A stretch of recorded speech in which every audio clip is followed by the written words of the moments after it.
Olá, sexto ano, Colégio Professor Vanks.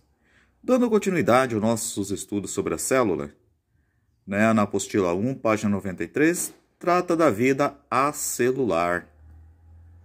Bom, ao falarmos da vida acelular, primeiro nós temos que lembrar da teoria celular, onde ela é bem clara, ou seja, todo ser vivo é formado por células. Porém, no início do século XX, houve descoberta de um grupo de seres, que não tem estrutura celular.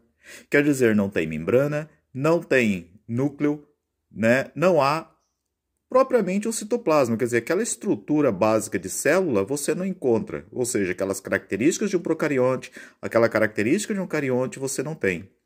E ao mesmo tempo, por conta disso, não realizam qualquer atividade fora do corpo. Esses seres são os vírus, que são os únicos organismos acelulares da Terra atual.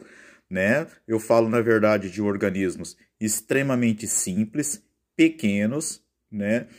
A estrutura que tem é basicamente uma cápsula de proteínas, por isso nós falamos em uma cápsula proteica, que envolve o material genético. Esse termo vírus, ele vem do latim e significa fluido venenoso ou mesmo toxina. É uma partícula proteica, e essa partícula ela pode infectar organismos vivos. Portanto, como fora da célula ele não tem atividade, ele é tido como um parasita intracelular obrigatório, do interior do celular, e isso significa que eles somente vão reproduzir a partir do momento que invadem e tomam posse de todo o controle da maquinaria celular para fazer uma autorreprodução celular. Os vírus, eles são formados por um envelope de proteína, apresentam uma composição bastante semelhante à membrana celular,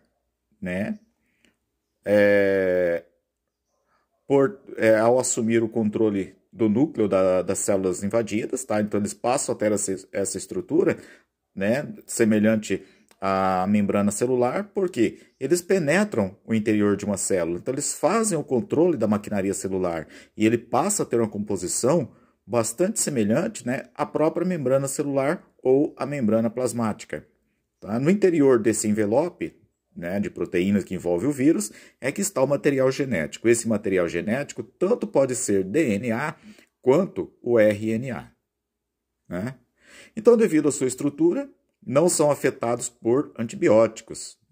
Para isso, existem medicamentos específicos que são os antivirais. Então, vejam, os vírus eles são, então, parasitas intracelulares obrigatórios, quer dizer, para ele reproduzir, para ele se alimentar, para ele realizar o seu modo de vida, ele precisa invadir uma célula, aonde ele injeta o seu material genético no núcleo dessa célula, passa a controlar as atividades da célula, fazendo a sua reprodução, ou seja, fazendo cópias fiéis deles mesmos. O que acontece por conta disso? Ele pode sofrer uma mutação, ou seja, ele pode sofrer uma mudança na sua estrutura.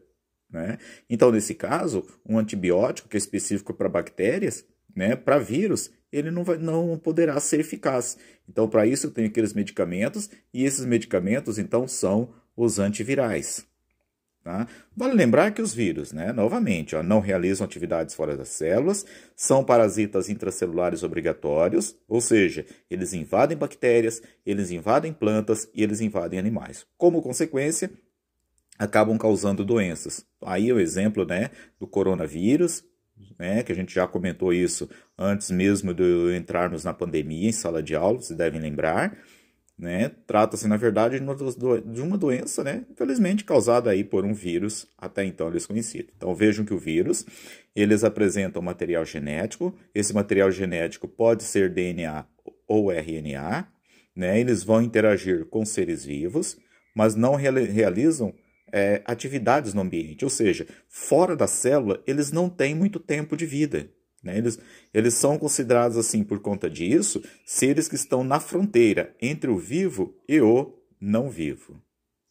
Ok, gente?